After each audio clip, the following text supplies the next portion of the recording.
आप सबको नमस्कार। इस वीडियो में आप सबका हार्दिक स्वागत है, हृदय से अभिनंदन है। मित्रों, आज की इस वार्ता में हम लोग हिंदी साहित्य के उत्तर मध्यकाल अर्थात रीतिकाल के आलोक में हिंदी भाषा के उद्भव और विकास पर कुछ महत्वपूर्ण चर्चा करेंगे। उसके विषय में कुछ महत्वपूर्ण जानकारी प्राप्त करेंगे। सबसे पहले हम लोग रीतिकाल के नामकरण के विषय में चर्चा करेंगे। जैसा कि हम जानते हैं कि इस रीतिकाल को विभिन्न विद्वानों ने विभिन्न नामों से पुकारा है। आचार्य रामचंद्र शुक्ल ने जहां उत्तर मध्यकाल को रीतिकाल की संज्ञा दी थी, वहीं आचार्य विश्वनाथ प्रसाद मिश्र ने इस काल को श्रृंगार काल से उपमित किया था।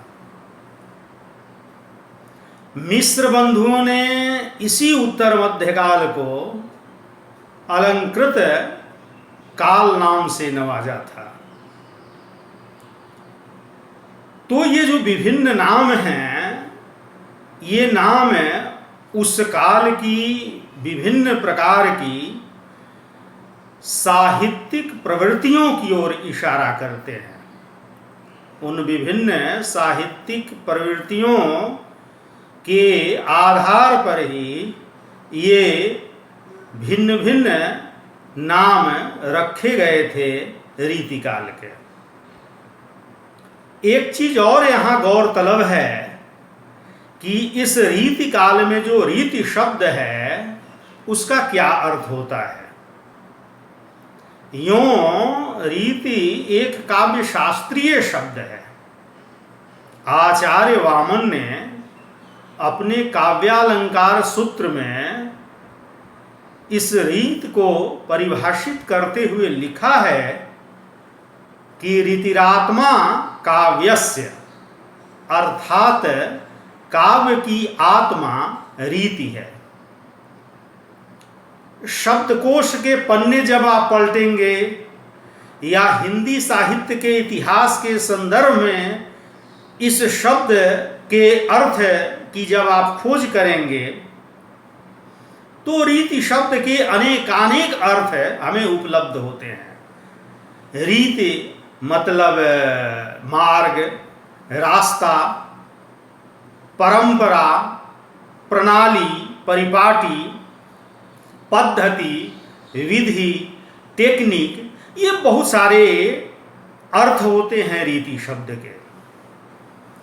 लेकिन हिंदी साहित्य के संदर्भ में ये जो रीति शब्द प्रचलित हुआ और उस शब्द के आधार पर एक पूरे कालखंड को अर्थात उत्तर मध्यकाल को जो रीतिकाल कहा गया, वहाँ इसका अर्थ यह ध्वनित होता है कि संस्कृत साहित्य में, संस्कृत भाषा में जो काव्य शास्त्र रचे गए और उन काव्य शास्त्रों में जो काव्यांग चर्चा की गई है, अर्थात काव्य लक्षण, काव्य स्वरूप, काव्य हेतु, काव्य प्रयोजन, काव्य के गुण दोष, शब्द शक्तियों, अलंकार, रस आदि पर जो विस्तृत चर्चा की गई है, उसी को आधार बना करके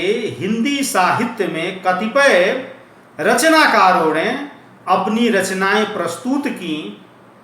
तो चूंकि उस परंपरा से ये लोग संबद्ध हैं, उस परंपरा से अनुस्यूत हैं और उसी तरह की ये चर्चा कर रहे हैं, अपनी बातों को प्रस्तुत कर रहे हैं और लगभग संस्कृत के जो आचार्य हैं और उनके जो ग्रंथ हैं उनको आधार बनाकर, उनको उपजीव्य बना करके अपनी रचनाएं प्रस्तुत करते हैं।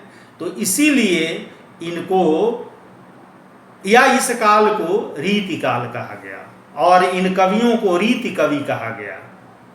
ये जो काल का नामकरण रीति काल किया गया वो इसीलिए किया गया कि एक ऐसा काल जो रीति से संबद्ध है, परंपरा से संबंध है, एक परिपाटी विशेष या प्रणाली विशेष से संबद्ध है।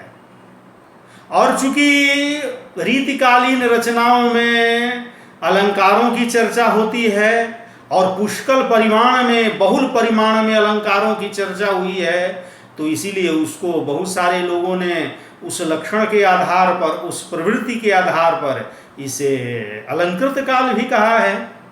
आचार्य रामचंद्र शुक्ल ने अपने इतिहास ग्रंथ में रीति काल का सामान्य परिचय देते हुए अंत में ये उल्लेख किया था कि इस काल में दो प्रधान प्रवृत्तियां रही हैं रस विवेचन की। एक श्रृंगार के विवेचन की प्रवृत्ति रही है और एक वीर रस के विवेचन की प्रवृत्ति रही है।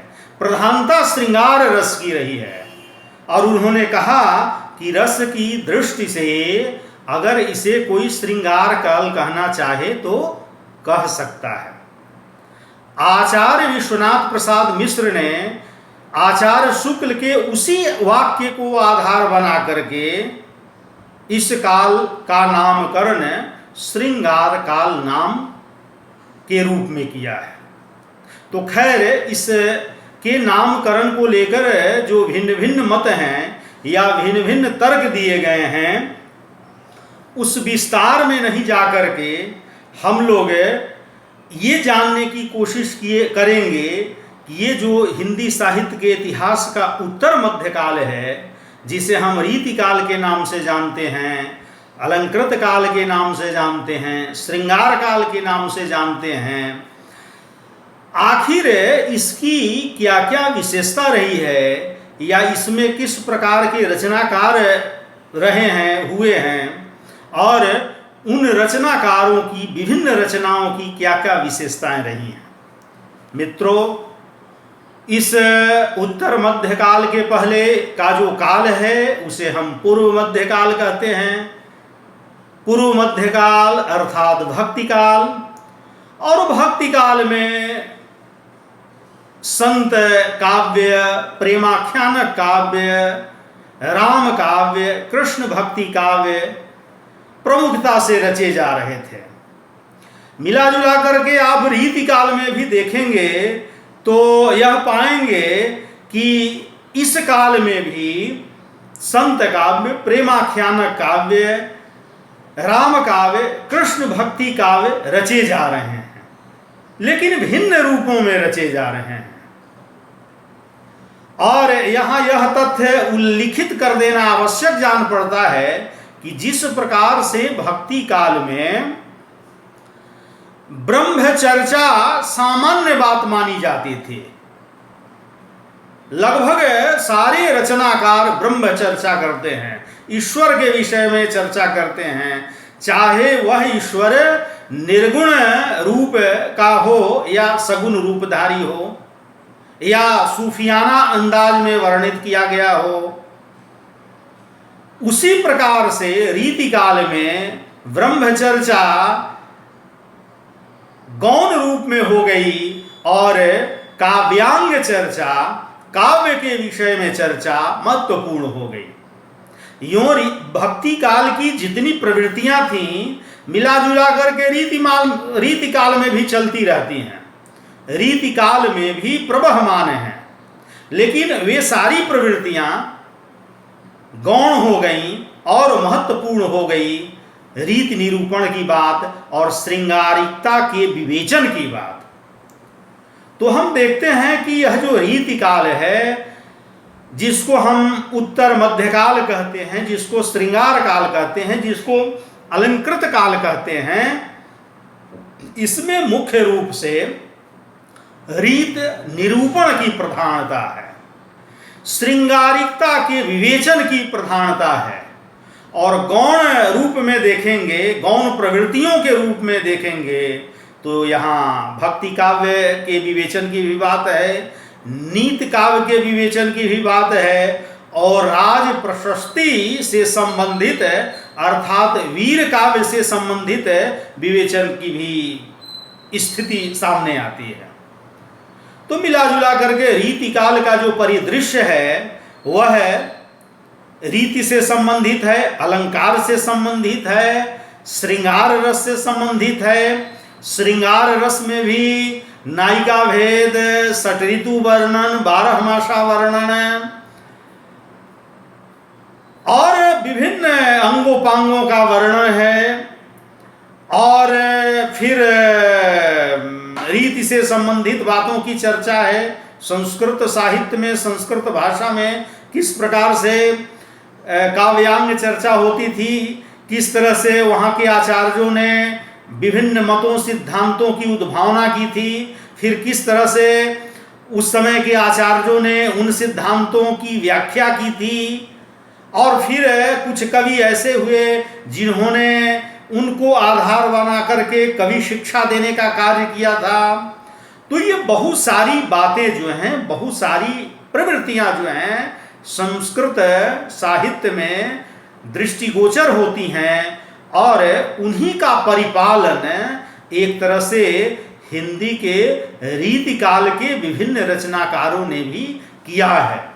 इसीलिए उससे संबंधित होकर के इस काल को भी रीति काल कहा गया है। मित्रों, यहाँ इस बात का भी उल्लेख कर देना अत्यावश्यक जान पड़ता है कि रीति काल की पृष्ठभूमि क्या रही है, या रीति काल का आरंभ जिस समय से हुआ उस समय की राजनीतिक परिस्थितियां, सामाजिक परिस्थितियां, सांस्कृतिक परिस्थितियां, या साहित्य, संगीत, कला के विवेचन की परिस्थितियां क्या रही हैं, इस वर्ष भी थोड़ा बहुत विचार कर लेना यहाँ अत्यावश्यक जान पड़ता है। राजनीतिक परिस्थितियों की बात करें तो रीतिकाल औरंगजेब के शासन के प्रारंभ से लेकर अर्थात 1658 ईस्वी से लेकर के जो प्रथम स्वाधीनता संग्राम है 1857 वाला, वहां तक रीतिकाल का समय माना जा सकता है, अंतराल माना जा सकता है। हम देखते हैं इतिहास की दृष्टि से तो जो जहांगीर का शासन था, शाहजहां का शासन था, वह मुगल शासन के उत्कर्ष का काल था, और उस काल में साहित्य की, संगीत की और इसके अलावे जो भी कलाएं थी उसका खूब उत्कर्ष हुआ, उसकी खूब बढ़ोतरी हुई, खूब उन्नति, प्रगति हुई। लेकिन जब औरंगजेब सत्ता में आता है तो उसकी रुचि कुछ भिन्न प्रकार की थी।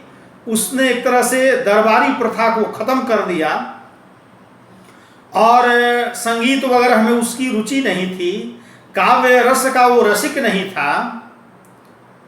तो एक तरह से उसी समय से अपकर्ष काल की शुरुआत होती है, और बहुत तोषप्रद स्थिति नहीं दिखाई देती है, एक बात।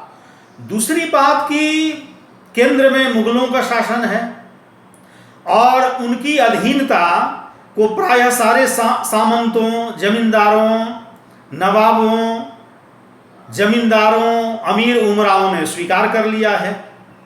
तो माना कि केंद्र में औरंगजेब के दरबार में ये सारी व्यवस्था नहीं थी साहित्य सृजन और संगीत के अभ्यास की, लेकिन ये जितने सामंत लोग थे उसके अधीनस्थ, और जितने अमीर उमराव थे, जितने नवाब थे, उनके यहाँ तो दरबार सजता था, और उस दरबार में ये कवि लोग भी होते थे, गवैया लोग भी होते थे, नर्तकियां भी होती थीं, वैश्याएं भी होती थी, गणिकाएं भी होती थी, और ये सारे लोग अपने अपने ढंग से अपनी कला का सृजन करते थे, प्रदर्शन करते थे और अपने आश्रयदाता को रिझाते थे। एक चीज और दिखाई देती है राजनीतिक पृष्ठभूमि के रूप में कि उस समय जो भी बड़ा था सत्ता की हायरार्की में, वह अपने छोटों का शोषण करता था, वह जो छोटा था वो अपने छोटों का शोषण करता था। तो ऊपर से लेकर के नीचे तक शोषण की श्रृंखला बनी हुई थी, और उस श्रृंखला के अंतिम पायदान पर ये किसान वर्ग था, मजदूर वर्ग था। सबसे ज्यादा शोषण किसान वर्ग का होता था और मजदूर वर्ग का होता था। सामाजिक रूप में देखिएगा तो उस समय नारी की स्थिति बड़ी दयनीय है। नारी अंग प्रदर्शन और रूप प्रदर्शन के रूप में उसका चित्रण होता है, या वह नवाब की हरमों में बेगम के रूप में, और अनेक बेगमें हैं और उनका शोषण होता है विभिन्न प्रकार से, और मिला जुला करके नारी को भोग्या के रूप में ही इज्जत बख्शी जाती है या दी जाती है, या उनका उपयोग होता है। तो नारी की स्थिति भी बहुत संतोषजनक या बहुत आदरणीय स्थिति नहीं है। औरंगजेब का पूरा समय या पूरा दिमाग तो मंदिरों को मस्जिद रूप देने में ही लग गया, और संगीत के वर्धन और साहित्य के सृजन और इस तरफ था नहीं, वह कुछ भिन्न रुचि का था।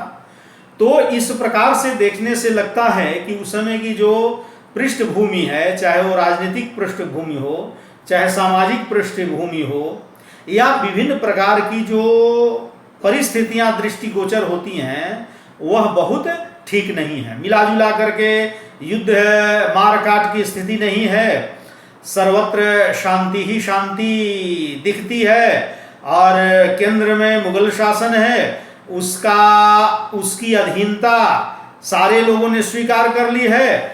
और जिस प्रकार से मुगल शासन जो है भोग विलास में रत है, व्यस्त है, उसी प्रकार से ये सारे नवाब लोग भी भोग विलास में रत हैं, व्यस्त हैं, उसी में न्यस्त हैं। आप आदिकाल के दरबारों की स्थिति देखिए और आदिकाल में राजाओं की स्थिति देखिए, और राजनीतिक पृष्ठभूमि पर जब गौर फरमाएंगे तो वहां युद्ध की स्थिति है, मारकाट की स्थिति है, लेकिन रीतिकाल में भिन्न स्थिति है। यहाँ एक तरह से सारे लोगों ने सरेंडर कर दिया मुगल शासन के आगे, और सारे लोगों ने मतलब एक तरह से मुगल शासन की अधीनता स्वीकार कर ली, और सब लोग अपने ढंग से अपनी तरह से मजे में जीवन यापन कर रहे हैं, सबके अपने अपने दरबार सज रहे हैं, और उन्हीं सभी नवाबों, जमींदारों, सामंतों के दरबार में ये विभिन्न प्रकार के रचनाकार अपनी रचनाओं को प्रस्तुत कर रहे हैं। जाहिर सी बात है, उस समय के जो आश्रयदाता हैं, उस समय के जो नवाब हैं, वे जिस मानसिकता के हैं, जिस रुचि के हैं, जिस जीवन शैली के हैं, उसी तरह की रचनाएं ये सारे रचनाकार लोग रच रहे हैं, प्रस्तुत कर रहे हैं, अपने आश्रयदाता को प्रसन्न कर रहे हैं, खुश कर रहे हैं, और उसके एवज में मोहरे प्राप्त कर रहे हैं, नौकरी प्राप्त कर रहे हैं। बहुत सारे रचनाकार बहुत सारे से गांव दान में प्राप्त कर रहे हैं, कई प्रकार की उन्हें वृत्ति प्राप्त होती है। तो मिला जुला करके उस समय की जो राजनीतिक परिस्थितियां थी या जो सामाजिक स्थितियां थी, वह बहुत तोषप्रद या बहुत उत्साहजनक नहीं थी। जीवन में केवल भोग विलास और जीवन में केवल श्रृंगार विवेचन और जीवन को केवल सुरा सुंदरी में निमग्न कर देना ही जीवन का लक्ष्य नहीं होता है। जीवन में बहुत सारी समस्याएं हैं, इस मनुष्य जीवन के बहुत सारे महत उद्देश्य हैं, और उन्हीं महत उद्देश्यों से प्रेरित होकर के व्यक्ति अपना जीवन यापन करता है। लेकिन लगता है कि रीति काल में एक तरह से बहुत सारे जो महत उद्देश्य हैं वो गौण हो जाते हैं और केवल भोग विलास, दरबार और दरबारीपना और फिर नारी और नारी का सौंदर्य और नायिका का भेद, उसका नक्शिक वर्णन, 12 मासा में उसका क्या रूप परिवर्तन होता है उसका वर्णन, और अलंकार वर्णन, चमत्कार प्रियता, किसी को विस्मय और कुतूहल में डाल देने की अतिशयोक्ति, अतिरंजना, ऊहात्मक बातें, ये सारी चीजें परिलक्षित होती हैं। और ये जो विभिन्न चीजें हैं, उन विभिन्न चीजों को विभिन्न रूपों में रचने वाले रचनाकार हमारे सामने आते हैं। मित्रों, रीतिकाल के विभिन्न रचनाकारों पर जब हम दृष्टिपात करेंगे तो उनकी कई कोटियां हमें परिलक्षित होती हैं। रीतिकाल के विभिन्न रचनाकारों पर जब हम दृष्टिपात करते हैं तो इन रचनाकारों की विभिन्न कोटियां परिलक्षित होती हैं। अध्ययन की सुविधा के लिए विद्वानों ने उन्हें कई वर्गों में बांटा है। रीतिबद्ध कवि, रीत मुक्त कवि, रीति सिद्ध कवि। रीतिबद्ध कवि का तात्पर्य होता है वैसे कवि जो रीति से बंध कर चले, रीति से बंध करके, परंपरा से, परिपाटी से, एक प्रणाली विशेष से बंध करके जो चले, और जिन लोगों ने अपनी रचनाओं की प्रस्तुति की, अपनी रचनाओं में काव्य लक्षण और उदाहरण प्रस्तुत किए, उन्हें रीतिबद्ध कवि कहा जाता है। संस्कृत काव्य शास्त्र की जो धारा थी, जो परिपाटी प्रणाली थी, और उस परिपाटी का हिंदी के आचार्य कवियों ने प्रतिपालन करते हुए अपनी रचनाएं प्रस्तुत की, उनको रीतिबद्ध कवि कहा जाता है। और इन रीतिबद्ध कवियों में महत्वपूर्ण रूप से केशवदास, चिंतामणि, सेनापति, देव, पद्माकर, मतिराम, भूषण, ये बहुत सारे कवि आते हैं। रीति मुक्त कवि उन्हें कहा जाता है जो रीति से मुक्त होकर चले, यानी जो रीति बनी हुई थी, जो परिपाटी बनी हुई थी, उन परिपाटी में बंध करके ये कवि नहीं चले। इन लोगों ने स्वतंत्र भाव से अपने मन की उमंग के अनुसार, अपने मन की मौज के अनुसार इन लोगों ने रचनाएं की। इन लोगों ने कोई अलग से वैसा काव्य ग्रंथ नहीं रचा जिसमें लक्षण है और उदाहरण है और संस्कृत ग्रंथों का प्रतिपालन है। ये लोग अपने अनुसार अपनी रचनाओं की प्रस्तुति करते हैं, अपने मन की उमंग, मन की मस्ती, मन की दीवानगी के अनुसार अपनी रचनाओं की प्रस्तुति करते हैं, और इन्हें रीति मुक्त कवि कहा जाता है। अर्थात रीति से जो मुक्त है, रीति से जो स्वच्छंद है, बिल्कुल फ्री होकर के अपनी रचनाएं प्रस्तुत करते हैं। और ऐसे कवियों में घनानंद, आलम, बोधा, ठाकुर उल्लेखनीय हैं। और जो रीति सिद्ध कवि हैं, उनको रीति सिद्ध इसलिए कहा जाता है कि वे रीति में पूरी तरह से रसे पगे हैं, रमे हुए हैं। उन्होंने अलग से कोई काव्य ग्रंथ नहीं लिखा, ऐसा काव्य ग्रंथ नहीं लिखा जिसमें दोहा में पहले लक्षण दिया, फिर उसकी परिपुष्टि में उदाहरण दिया, अपनी कविताओं का सृजन किया। वे उस तरह के ग्रंथ का निर्माण नहीं करते हैं। वे अपने दोहा रचते हैं, और या दूसरी बात है कि उन दोहों में, उनकी रचनाओं में काव्य के बहुत सारे लक्षण आ जाते हैं। संस्कृत काव्य शास्त्र के बहुत सारे लक्षण उनमें आकर के समाहित हो जाते हैं, और उनमें अपने मन की मौज की भी बात आती है, उमंगता की भी बात आती है। तो वैसे कवियों को रीति सिद्ध कवि कहा गया। तो ये जो विभाजन किया गया, ये जो कोटियां निर्धारित की गई, फकत इसलिए कि रीतिकाल के अध्ययन में सुविधा हो, सहूलियत हो। अर्थात रीतिबद्ध कवि, रीति मुक्त कवि, रीति सिद्ध कवि। इसमें जो रीतिबद्ध कवि केशवदास हैं, या अन्य जो रीतिबद्ध कवि हैं उनकी रचनाओं पर हम जब ध्यान देंगे तो ज़्यादातर उनकी रचनाएं जो हैं वो कवि शिक्षा से संबंधित हैं। वे रीति निरूपण करते हैं, काव्यांग विवेचन करते हैं, रस का विवेचन करते हैं, वे ऐसे ऐसे अलंकारों का विवेचन करते हैं या ऐसी ऐसी उक्तियों को सामने लाते हैं जिससे लोग चमत्कृत हों, जिससे लोगों में विस्मय और कुतूहल पैदा हो, सस्पेंस और सरप्राइज पैदा हो। और उनका ज़्यादातर ध्यान इसी बात में रहता था कि हमारा जो आश्रयदाता है, हमारा जो प्रशंसक है, वह कैसे प्रसन्न हो जाए, कैसे आह्लादित हो जाए, कैसे उसका उत्साह वर्धन हो जाए और कैसे वो प्रसन्नता में बहुत सारी चीज़ें जो हैं प्रदान करने लगे। मोहरे प्रदान करने लगे, गांव दान में देने लगे, वृत्ति देने लगे, राजकवि बना ले या दरबार में वो रख ले। इस तरह के जुगत में वो लोग बराबर रहते थे। चूँकि उस समय के राजा भोग विलासी हैं, कुछ रसिक प्रवृत्ति के हैं, राग रंग में डूबे हुए लोग हैं, तो उनकी प्रवृत्ति को, उनकी रुचि को लक्षित करके ये सारे रचनाकार अपनी रचनाओं को प्रस्तुत करते हैं। कुछ इस तरह की भी प्रवृत्तियां हैं इन रचनाकारों में कि हमें अपने को आचार्य रूप में घोषित करना है या प्रस्थापित करना है, या एक महान और कठिन कवि के रूप में प्रस्थापित करना है, जिनकी उक्तियों को सुन करके लोग दंग हो जाएं, आश्चर्यचकित हो जाएं। खास करके आप केशवदास की काव्य रचनाओं को देखेंगे तो उनमें ऐसी बातें परिलक्षित होती हैं। केशवदास को तो कठिन काव्य का प्रेत ही कहा जाता है, और कहा जाता है कि केशवदास कठिन काव्य के प्रेत थे। इसका मतलब ये हुआ कि उनका जो काव्य है वह सहज है, सुलभ है, सर्वग्राह है और सुबोध नहीं है, बड़ा कठिन है।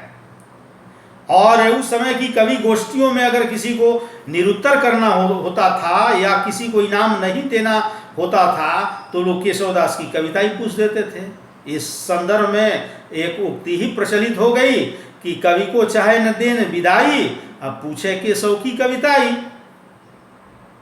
और केशवदास ने तो घोषित रूप से अलंकार को एक महत तत्व के रूप में, अति आवश्यक तत्व के रूप में विवेचित कर डाला। यद्यपि सुजात सुलक्षणी सुवर्ण सरस सुवृत्त भूषण विनुन विराजई कविता वनिता मित। तो रीतिबद्ध कवि भी जितने प्रकार के हैं, सारे लोग जो हैं वो किसी न किसी राजा के दरबार में हैं, किसी न किसी के दरबारी हैं, और एन केन प्राक्रेण वे अपने आश्रयदाता को तुष्ट पुष्ट प्रसन्न करने के लिए रचनाएं करते हैं, उनको चमत्कृत करने के लिए, उनको आह्लादित करने के लिए रचनाएं करते हैं। और उनका मकसद मिला जुला करके यही दिखाई देता है कि राजा प्रसन्न हो जाए और राजा जो है हमें खूब मोटी रकम प्रदान करे, मुहरे प्रदान करे। रीति मुक्त कवियों पर जब हम दृष्टिपात करते हैं तो रीति मुक्त जो कवि हैं, चाहे घनानंद हो, आलम हो, बोधा हो, ठाकुर हो, ये लोग अपने मन की मौज के अनुसार कविता है। हालांकि ये सारे लोग भी किसी न किसी दरबार से किसी न किसी रूप में संबद्ध है। स्वयं घनानंद अहमद शाह के मीर मुंशी थे, तो आलम का भी पन्ना दरबार में आना जाना होता था। अब बोधा की भी वही स्थिति है, ठाकुर की भी वही स्थिति है। तो ये रीति मुक्त होते हुए भी इन लोगों के मन में भी यह लालसा का भाव है कि हम किसी न किसी दरबार से संयुक्त रहें, किसी न किसी दरबार में आना जाना रहे और कुछ वृत्ति प्राप्त होते रहे। लेकिन कविता के धरातल पर ये लोग रीति मुक्त कवि के रूप में दिखाई देते हैं, और इनके मन में जो मस्ती का भाव है, जो दीवानगी का भाव है, उस प्रकार से प्रेरित होकर के ये लोग अपनी रचनाएं करते हैं। घनानंद की एक प्रेमिका थी जो वैश्या थी और उसका सुजान नाम था, और उसी सुजान को लक्षित करके इन्होंने अपनी सारी रचनाएं प्रस्तुत की हैं। और ये लोग कहते हैं कि लोग तो दूसरे के लिए कविता बनाते हैं, लेकिन हम अपनी कविता खुद बनाते हैं, या हमारी कविता हमें खुद बनाती है। लोग हैं लागी कवित्व बनावत और मोहित मोरे कवित्व बनावत, या ने ही महाब्रज भाषा प्रवीण और सुंदरतानी के भेद को जाने, या भाषा प्रवीण सुझंद सदा रहे सो घन जी के कवित्व बखाने। तो इस प्रकार से जो भी रीति मुक्त कवि हैं वो बड़े ही स्वच्छंद भाव से अपनी रचनाओं की प्रस्तुति करते हैं। रीति सिद्ध कवियों में बिहारी लाल की चर्चा होती है, और बिहारी लाल ने केवल एक ग्रंथ की रचना की है जिसका नाम बिहारी सतसई है। बिहारी सतसई में 700 दोहों से कुछ अधिक दोहे हैं, संकलित हैं, और विभिन्न भाव बोधों से संबंधित विभिन्न प्रकार के काव्यांगों से संबंधित, रसों से संबंधित बातें बिहारी सतसई में भरी पड़ी हैं। और बिहारी लाल को रीति सिद्ध कवि की कोटि में रखा गया है। बिहारी लाल ने अलग से कोई लक्षण ग्रंथ नहीं लिखा है, न बिहारी लाल ने रीति मुक्त कवियों की तरह अपने ढंग से अपनी रचनाएं प्रस्तुत की हैं, बल्कि बिहारी लाल रीति से प्रक्रांतर से बंद करके भी चलते हैं और रीति से मुक्त होकर के भी नहीं चलते हैं, बल्कि रीति में बिल्कुल सिद्ध रूप में होकर के चलते हैं और सिद्ध रूप में रहते हैं। इसीलिए उनको रीति सिद्ध कवि कहा गया है। और उनकी बिहारी सतसई जो है, उनके जो विभिन्न दोहे हैं वे काफी तरासे हुए शब्दों से संयुक्त दोहे हैं। बिहारी लाल ने जिन शब्दों का प्रयोग किया है, जिस भाषा का प्रयोग किया है, वह काफ़ी परिष्कृत भाषा है, और उन दोहों में जो जड़े हुए दोहे शब्द हैं वे काफ़ी परिमार्जित हैं, काफ़ी तरासे हुए शब्द और काफ़ी अर्थ को अपने में समाहित किए हुए शब्द हैं। बल्कि बिहारी लाल में कल्पना की समाहार शक्ति और एक तरह से कहें भाषा की समाहार शक्ति दोनों एक साथ मौजूद होती हुई दिखाई देती है। इसीलिए बिहारी लाल की जो सतसई है उसके विषय में कहा गया है कि सतसई आके दोहरे अरुणावक के तीर, देखन में छोटन लगे घाव करे गंभीर। और बिहारी लाल के दोहों को कहा गया है कि बिहारी लाल ने अपने दोहों के माध्यम से गागर में सागर भरने का कार्य किया है। उनके दोहे इस प्रकार के हैं या उनका साहित्य इस प्रकार का है। तो ये बिहारी लाल जो हैं वो रीति सिद्ध कवि की कोटि में आते हैं।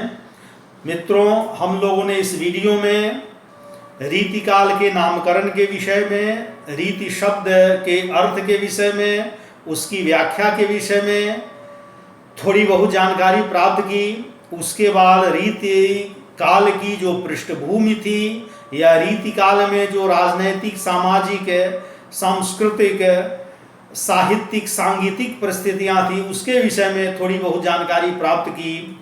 और उसके बाद हम लोगों ने विभिन्न कवियों की जो कोटियाँ थीं, रीतिबद्ध, रीतिमुक्त और रीति सिद्ध कवियों की, उसके विषय में हम लोग ये जानकारी प्राप्त की। अगले वीडियो में हम लोग रीतिकाल से संबद्ध होकर के ही चर्चा करेंगे और रीतिकाल की जो विभिन्न प्रकार की विशेषताएं थीं या रीतिकाल की जो विभिन्न प्रवृत्तियां थीं उस पर हम लोग समवेत रूप में, सामूहिक रूप से चर्चा करेंगे। और उन्हीं के वरक से हम लोग रीतिकालीन स्थिति में, अवस्था में, रीतिकाल में भाषा की क्या स्थिति थी, हिंदी भाषा की क्या स्थिति थी, हिंदी भाषा किस रूप में दिखाई देती है, उसका क्या वजूद, क्या अस्तित्व दिखाई देता है, उस विषय पर हम लोग अगले वीडियो में चर्चा करेंगे। शेष बातें अगली वार्ता में होगी। बहरहाल आप सबको बहुत बहुत धन्यवाद, सादर नमस्कार।